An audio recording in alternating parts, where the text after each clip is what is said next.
Maaltu sitti argama? Gaafii tokkoon qabaa kanan siif gaafadhu.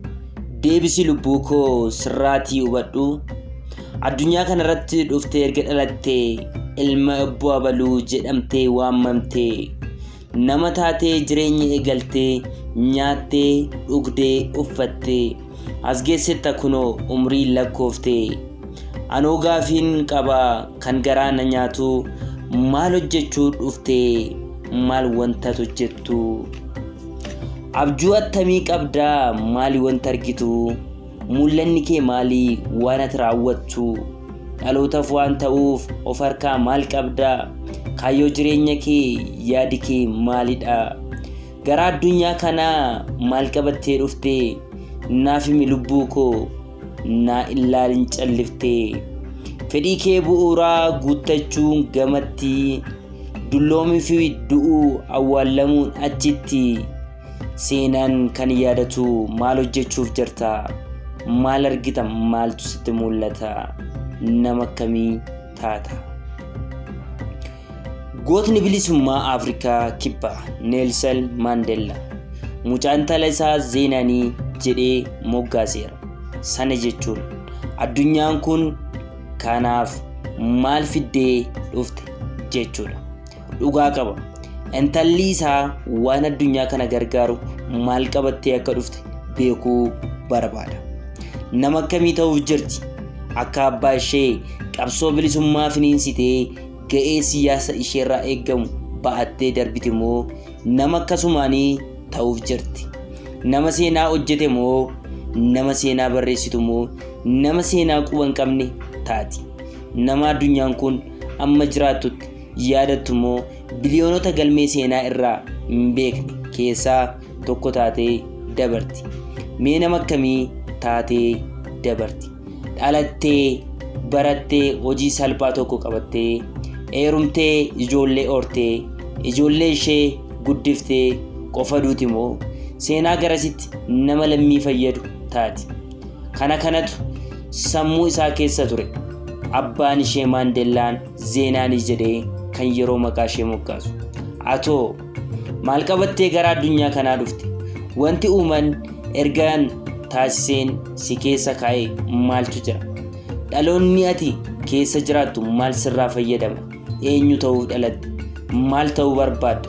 Mul'ata akkamii qabda? Ijji ilaalu baay'eedha.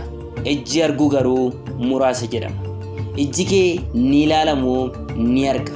Nama xiqqoo taatee jireenya xiqqoo jiraattee hojii xiqqoo hojjettee maatii xiqqoo horattee du'a duutee awwaala xiqqoo keessatti awwaalamtamoo seenaa garasitti waa argaa jirta?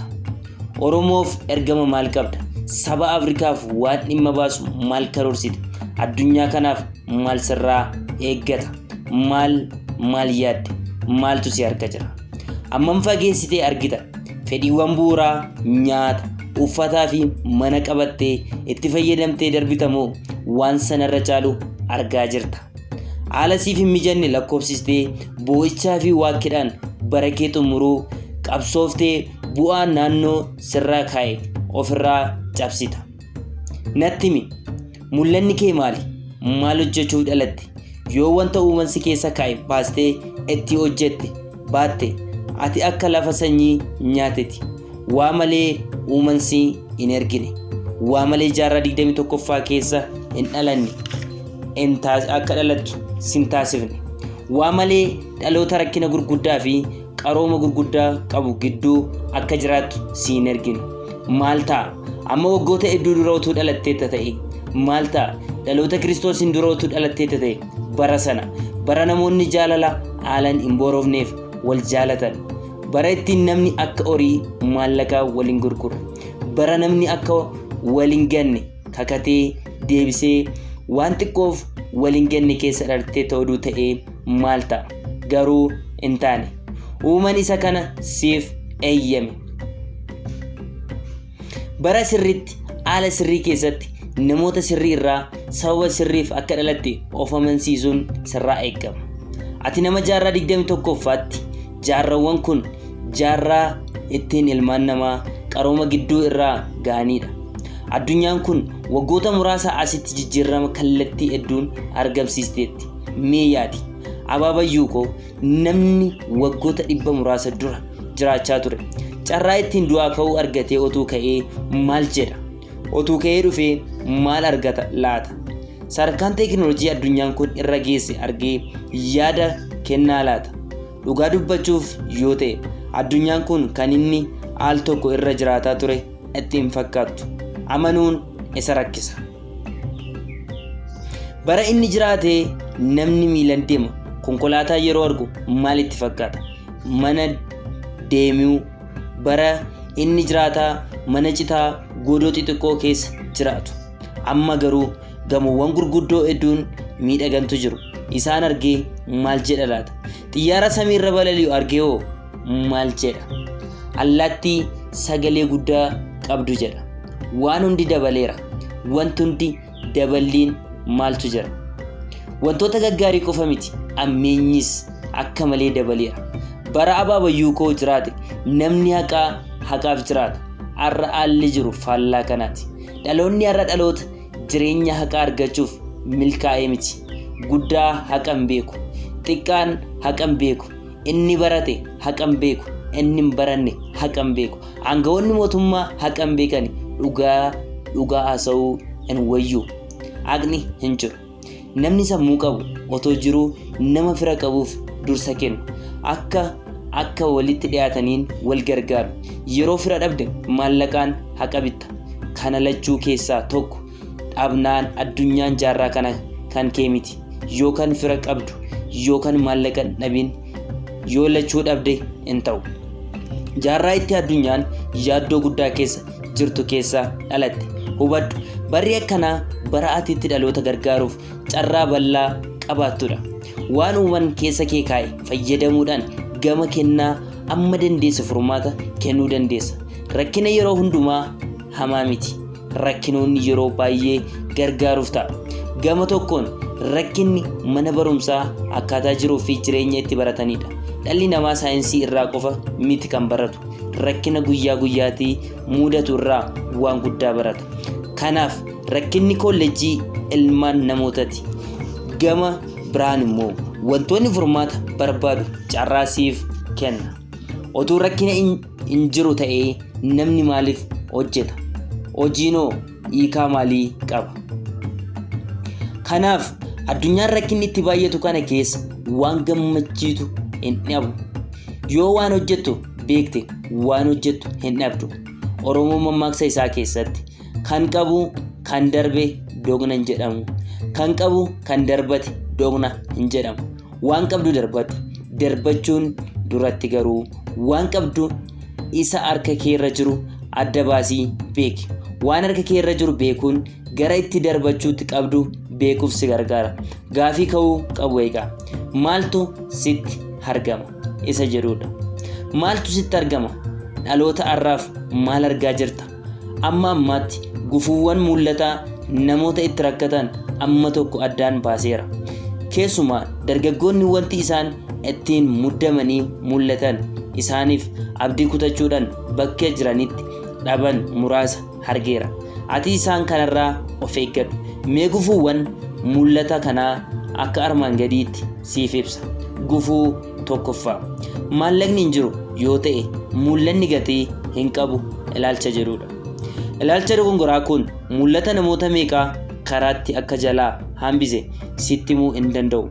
Namoonni mul'ata gurguddaa isaan keessa jiru dhiisanii maallaqa mul'aticha ittiin raawwatan yaadu. Waaqni mul'ata kenne maallaqa akka hin dhabne hin beekna. Joon Muller ijoollee abbaa fi haadha hin qabne keessatti guddisuuf gamoo ajaa'ibsiisaa sana biyya Ingiliziitti hojjechuuf tokko jedhee yeroo lafa qotuu eegalu maallaqni inni giiphii isaa qabu paawondii muraasa ture. Yeroo inni hojicha eegale namoonni ka'umsa maallaqa ammam akka inni qabu gaafatan. Giiphii isaa keessaa saantimoota muraasa qofa baasee itti agarsiisee akkana jedheen, ani kana qofan qaba. Kana kan caalu garuu qabeenya guddaa tokkoon qaba. Qabeenyaan abdadhee hojii kan eegale waan guddaa tokkoon qaba. Innis amantiidha. Waaqni akka ani ijoollee rakkatoo guddisu mul'ata na keessa kaa'e. Maallaqa akka na hin dhoowwanne nan amana. Atis Waaqayyo isa si mul'ata siif kenne amanuuf maaliif dadhabda? Dhukkubsattee mana yaalaa deemtee dooktarii qoricha yoo siif kenne akka fayyitu ni amanta. Waaqayyo maaliif amanuu dadhabda? Namni waan qabu tokko maallaqaan akka si gargaaru yoo waadaa siif seene amanta. Waaqa akka inni hin amanne sababni kee maaliree? Manni ati keessa jiraattu guyyaa tokko kufee akka si ajjeesu hin shakkitu ni amanta. Mana harki namaa ijaare amma kana erga amantee Waaqa isa hunduma caalu maaliif hin amanturee? Dhugaatii hubachuu qabdu inni guddaan mul'anni maallaqaan alas hojjetamuu danda'uu isaati. Mul'anni dhibu mul'ata nama karaatti hin hambisu. Yoo ati hin hambisin amanta malee. Mee amani kaayyoodhaan gara addunyaa kanaa kan si fide uumaa mul'ata kee fi kaayyoo qaba. Kaayyoodhaan waan si uumeef jireenya kaayyoo qabu akka ati jiraattu barbaada. Guyyaa dhufee darbu hundumaa kaayyoodhaan akka dabarsitu barbaada. Kaayyoodhaan jiraachuun immoo sababaa fi bu'aa yaadaa otoo hin taane amantii si barbaachisa. Barreessaa beekamaan sun maal jedhe? Inni mul'ata kenne qabeenya itti mul'anni galma ga'uu hin dhabu. Dhugaadha, hin dhabu. Gufuu lammaffaa. Mul'ata koo danda'ee galmaan hin ga'u ilaalcha jedhu. Dhageessaa. Ilaalchi kun bara jireenya kee guutuu dhiibbaa guddaa sirratti qaba. Balaa guddaadha. Kun akka sababaatti yoo ilaalle haalli siyaasaa jaarraa tokko oliif keessa turre ofii amanamummaa keenya kan qoruu fi akka hojii hin jabaanne kan nu taasisudha. Keessumaa wanti amma malee nama gaddisiisu haamilee dargaggoota keenyaa du'aa ta'uu isaati. Dargaggoonni miiliyoonatti lakkaa'aman of tuffachuu irraa kan ka'e jireenya waa'umaa jiraatu. Of tuffachuun kaka'umsa ofii nama keessatti ajjeesa. Kaka'umsa jiraachuudhaan yoo baate immoo namni danda'ee hojii hin hojjetu. Dargaggoonni keenyas hiree hawaasaa isaanii harka isaaniitti baatanii akka rafan kan isaan taasise kanumaadha. Uumaa kee gaafa mul'ata kee keessa kee kaa'u humna ati qabdu hin wallaalle. Eenyummaa fi amala kee kutannoo keessa ni beeka. Har'a haala ati keessa jirtu jireenya kee borii akka hin murteessines beeka. Har'i guyyaa biraadha. Borummoo kan biraadha. Tokkoon guyyaa dhufee darbu aaraadha. Waan ta'ee dhufu gumaacha mataa isaa qaba. Namoonni haala isaanii har'a borii isaanii madaalan namoota sammuun isaanii dukkanaadha. Ani immoo hin jedhin. Seenduubeen kee ilaaltee madaalli kee hin xiqqeessin. Gatii ati ofiif kennitu amma of tuulummaa hin taanetti haa guddatu. Nama akkanaa ta'ee otuu jiru umurii koo akkanaan ta'ee otuu jiru diinagdeen koo akkana ta'ee otuu jiru sadarkaan barumsa koo akkana ta'ee otuu jiru jettee muddama baay'ee ofirraa lakkaa'uudhaan mul'ata kee hin awwaalin. Otuu sadarkaa barnootatu murteessa ta'ee silaa Edison namni ji'oota 3 qofaaf barate argannoowwan gurguddoo hin baru. Silaa barumsa harkaa tokkoffaa hin xumurin Henry Ford yeroo jalqabaaf konkolaataa hin kalaqu ture. Silaa namni barnoota kutaa muraasa qofa barate Abraham Lincoln geggeessitoota lafti Ameerikaa baafte warra olaanoo keessaa tokko ta'u ture. Fira dhabuuf of hin tuffatin. Nama dhabuun addunyaa irra keessaa baay'ee akka nama miidhu nan beeka. Garuu namni ulaa shamboqqooti. Otoo hin beekin si jalaa caba. Nama dhabuu keef bakka uuman siif eeyyame hin hankaaktu. Karaarra bubbultata. Daftee ga'uu dadhabdata. Garuu inuma geessa. Maaltu beeka? Addunyaa kanarratti harki namaa jireenya kee keessa ga'ee akka dhaabu kan taasise Rabbi sababa mataa isaatii qaba. Namni guyyaa tokko waan xiqqoo siif oolee waggaa meeqaasaa? Guyyaa ati iddoo guddaa geessu otoo ani hin jirre silaa achiin ga'u ture jedha. Uumaan kee galata isaa namoota waliin qooddachuu waan hin barbaanneef qofa si gargaaruu barbaada. Qofaa isaa gama kee dhaabbatee si tumsuu mul'ata kee galmaan siif ga'uu barbaada. Qofaa isaa si jalqabsiisee qofaa isaa si xumursiisuun fedhata. Kanaafuu karaa kee irratti yeroo namoota dhabdu dalgasitti hin galin. Namoonni ati guyyaa rakkinaaf akkasiif ta'an abdatte haala nama suukanneessuun yeroo dugda sitti gatan sun waan haaraa ta'ee sitti mul'achuu hin qabu. Jaalattanii miti waaqatu akka ta'u barbaada. Sababoota adda addaa lakkoofsiftee of tuffachuun mul'ata kee hin ajjeessin. Amilee kee jabaa haa ta'u hubadhu. Du'a dhugaa kan duutu gaafa onneen kee dhaannaa ishee dhaabdu miti. Guyyaa itti dhiigni kee dhagna kee keessaa naanna'uu dhaabuu miti. Guyyaa itti sombi kee qilleensa ol fudhachuu fi gadi baasuu dhaabuu miti. Guyyaa itti biyyi siif boo'ee saanduqa awwaalaa keessa si kaa'u miti. Guyyaa itti boolla biraatti seenaa jireenya kee gabaabatti dubbisan boollicha keessa si kaa'an. Dhagaa sirra naquudhaan gara manaatti deebi'an mulluu nyaatan miti. Guyyaa sana miti kan ati duute. Du'a dhugaa kan duute guyyaa itti amileen kee du'edha. Amilee kee yoo du'e nyaattee dhugdus nama keessa sochootus dubbatus ati du'aa socho'u. Hubadhu uumaan waan namni hin dandeenye namaaf hin kennu. Akka dandeessu waan beekuuf siif kenne. Mul'ata kee akka ati fiixan hin baafneef humni qabee si dhaabuu danda'u akka hin jirre siif mirkaneessuun barbaada. Eenyuyyuu karaatti si hin hambisu hin danda'u. Garuu namichi tokko ni jira. Dhugaadha.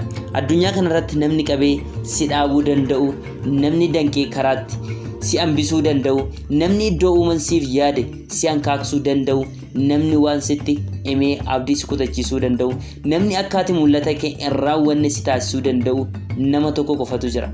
Namni sodaachuun siif malu, namni ati eeggannoo guddaa qabaachuu qabdu nama tokko qofaadha. Eenyuun? Si'uma mataa keeti. Namni akka kee si qabee si dhaabuu danda'u addunyaa kanarra hin jiru. Kanaafuu ofii kee irraa of eeggadhu. Yeroo hundumaa ilaalcha mo'ichaa qabaadhu. Gidiraa gidduu wanti gaariin sitti haa mul'atu. Ni dandeessa. Waan dandeessuuf mul'ata qabaatte.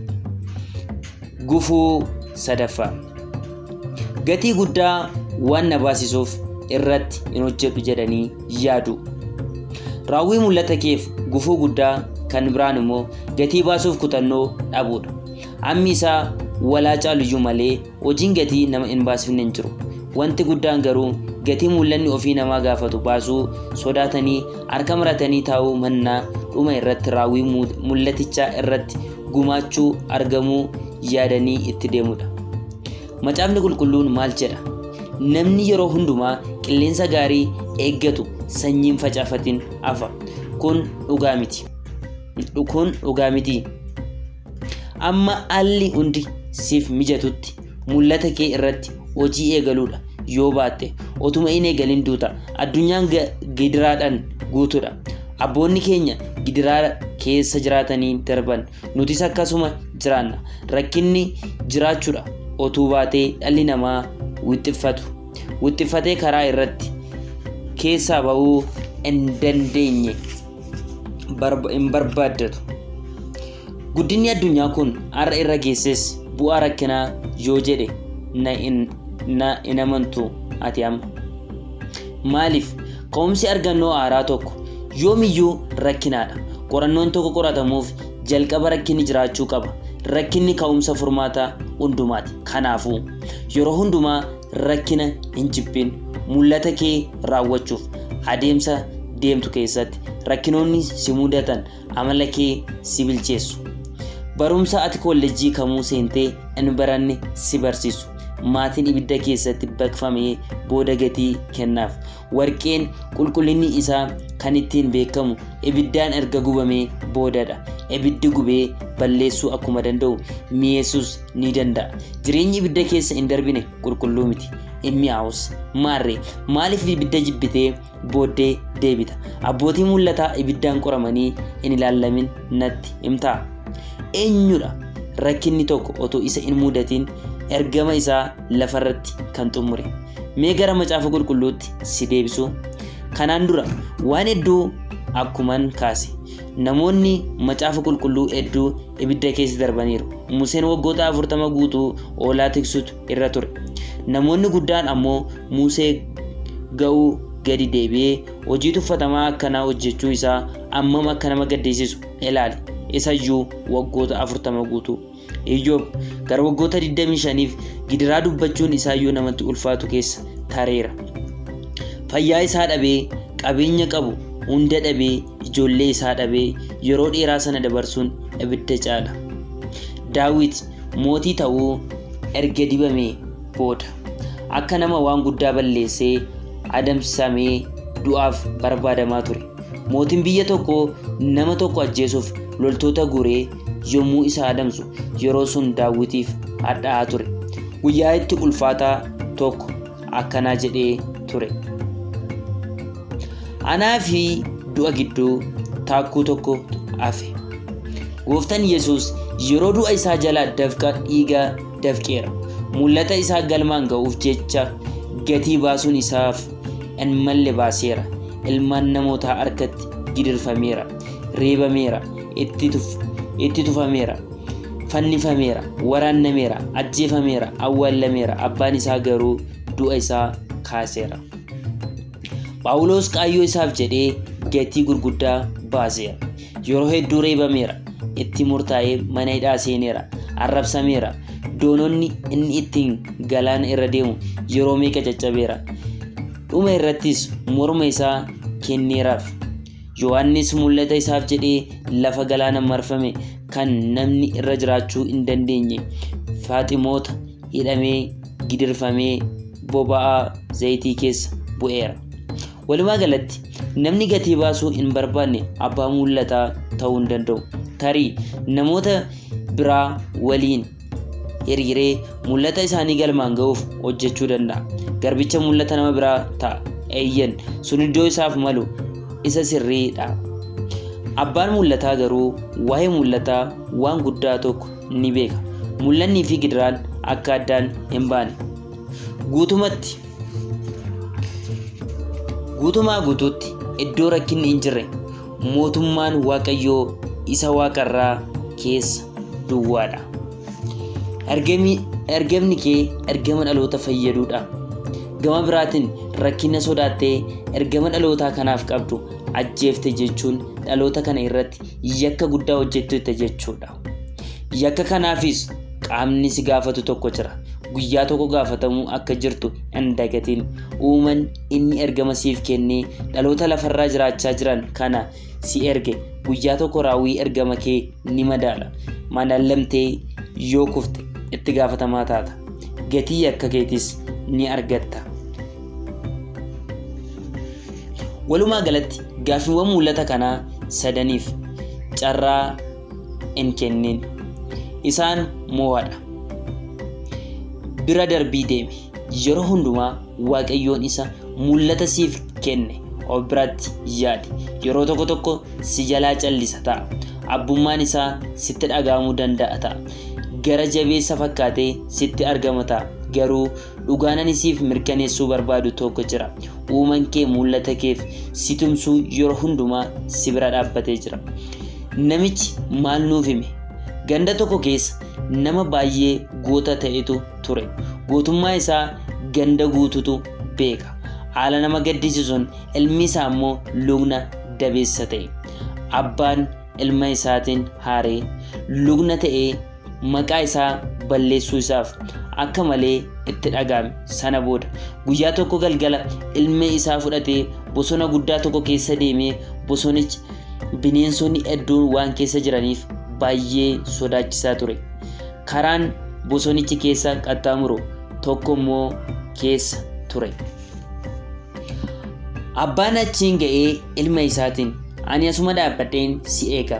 Karaa kanarra deemii gama ga'ii deebii. Sodaa kee dhiisi. Goota ta'e jedheen. Ilmi isaa sun boo'ee gara jabina abbaa isaaf gaddaa dirqama isaa ba'achuuf deemsa eegale. Al tokko ga'ee deebi'e. Abbaan isaa garuu yeroo lammaffaa akka inni deemuu dirqisiise. Baay'ee boo'e ilmichi. Abbaan isaa gara jabina kanaan dura itti agarsiisee hin beekne qabaachuu isaa baay'ee gadde. Garuu dirqama waan ta'eef ammas deebi'ee deemsa eegale. Walakkaa bosonichaa yeroo ga'u qeerransi guddaan tokko ariitiidhaan fiigaa fuula duraan dhiyaatee dhufe. Mucichi amma malee na'e. battaluma qeerransichi isa bira ga'u sagalee dhukaasaa guddaa dhaga'ame. Addi qeerransichaa rukutamee innis lafa bu'e. Mucichi garagalee yeroo of duuba ilaalu abbaan isaa rasaasa qabatee dhaabbatee ture. Edaa durayyuu sagalee dhukaastee ilma isaa sagalee dhokfatee ilma isaa dudduuba deemaa ture argite. Abbaan gootummaa nama shaakalchiisuu argamuu isaa nama dhoksee booddee namaa deema. Afaan namaa nyaatu banamee yeroo namatti dhiyaatu akka tasaa rasaasa isaa irratti bobeessa. Yeroo tokko haalli si mudatu kana fakkaata. Jireenyi taateewwan kana fakkaataniin guutamaadha. Haal tokko waan ati qofti addunyaa kanarratti jiraattu qofummaa sitti dhaga'ama. Namni waaqni waan si dhiisaniif si gatan sitti fakkaata. Waamtee deebii dhabda. Kadhannaan kan si jalaa qabu dhiba. Qofummaan sodaa sitti dhiphata. Jeeqamta. Haalli akkanaa haala ati keessa gootummaa barattuudha. Wanti ani siif mirkaneessu yeroo jiraatte garuu abbaan kee rasaasa baatee si booddee jira. Sagalee isaa dhukaa dhaga'uu baattus, fuula isaa arguu baattus, soqoqsa koottee isaa dhaga'uu dadhabdus haala kam keessattuu inni sitti dhiyoo jira. Abbaan mul'ataa akka abbaa isaa isatti dhiyoo jira ni hubata. Kanaaf haala dhufee darbuu hin raafamu. Bubbee xiqqoo itti kuuteef na'ee waan qabate gadhiisee baqatee hin deemu. Gufuuwwan mul'ataaf harka kennee mo'amee hojii dhaabee hin badu. Rakkinni ibidda bilcheessee isa mi'eessu akka ta'e waan beekuuf ciniinnatee gubata. Egaa dhugaawwan ani siif ibse kun siif haa galan. Sammuun banamaadhaan fudhadhu. Hojiitti jijjiiri. Mul'ata kee wareegama ga'aa qabaadhu. Mul'ata keetti jettee waan itti amante sanaaf lubbuu kee kenni. Sana irratti mormi kee si'aa hin mararin. Kutannoo qabaadhu. Kutataa malee lafa kaaniif hin ga'an.